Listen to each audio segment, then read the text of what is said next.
It should never get to this, a family deciding they better go public on KCTV5 to protect their niece and nephew and put Child Protective Services on notice. They had a family meeting and decided this might be the only way to save children from well-documented neglect. I'm hurt. I'm hurt. It's gotten to this, a family turning to KCTV5 for help. I need to go public. Her little niece and nephew have been neglected. Has she lived at the same address? It's well documented. 3 children found living in an apartment filled with piles of trash. We know a 911 call led police to the complex because KCTV5 reported it. The filthy conditions unnerving. A 3-, 4-, and 5-year-old with special needs were left alone. The 4-year-old went looking for food. He was hungry. A neighbor called 911. This is what investigators found inside. Neighbors were stunned. If she don't want them kids, it's somebody that wants them kids. This is going too far. Somebody did. Meet great aunt Janine. The kids call her TT. What was it like when you first got the kids and you learned about the conditions they were living in? It was hard. They was always wanting food, like they were always hungry, like they had to have food because they didn't know when they were going to eat again. They weren't used to baths and stuff like that. They were pretty dirty. There's more. It's in paperwork. Here's what officers reported on scene. Inside the kitchen was a burnt-up stove. Perhaps the kids tried to cook food. A fridge with nothing but moldy carrots. Several pans with rotted food on the floor. Other reports reveal bruising and scars on the children. They want the mother to get chance after chance after chance. This cousin wants her identity concealed. My oldest cousin, he's not potty trained.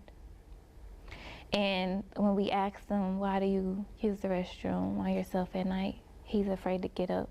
The 3 children have been back and forth living with relatives, then their birth mother, and then back again. It has been at least 6 foster placements. The kids are now older, and now there's a baby. This is a continued behavior. Police were recently called to this apartment building. Here's the report.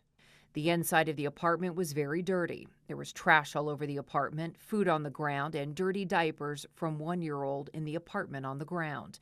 5- and 7-year-old were responsible for taking care of the 1-year-old sibling.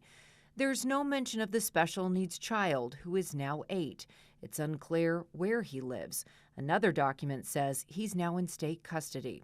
He's not biologically related to this family, and neither is the baby. But the baby is now in their custody too, at least temporarily. I am angry as heck. Older kids can talk.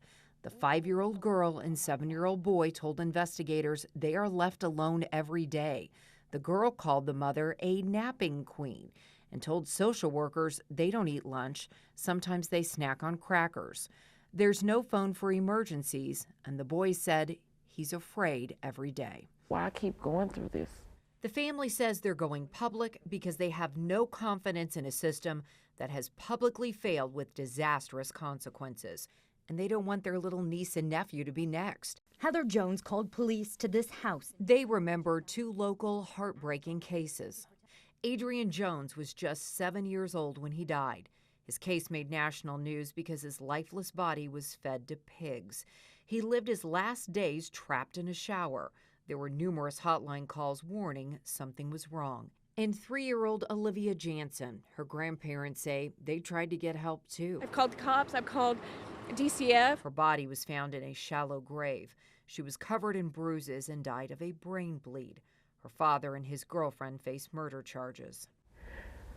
I don't want to get a call one day, them telling me I'm going to have to bury them.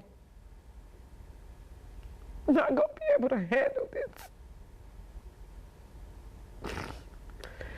So I've been saving up money because I'm just afraid that's what it's going to come to. One day I'm going to get a call. I'm going to be burying my niece and nephew. A funeral fund is shocking. It's apparently very real. Saving it up, you know, funerals are expensive nowadays. That awful reality is why this great aunt is going public, saying someday what's going on will make the news. So let it be her and not the children. This is just our first report, and we'll be watching and keeping in touch with this family when they go to court. Angie Racono, KCTV5 News.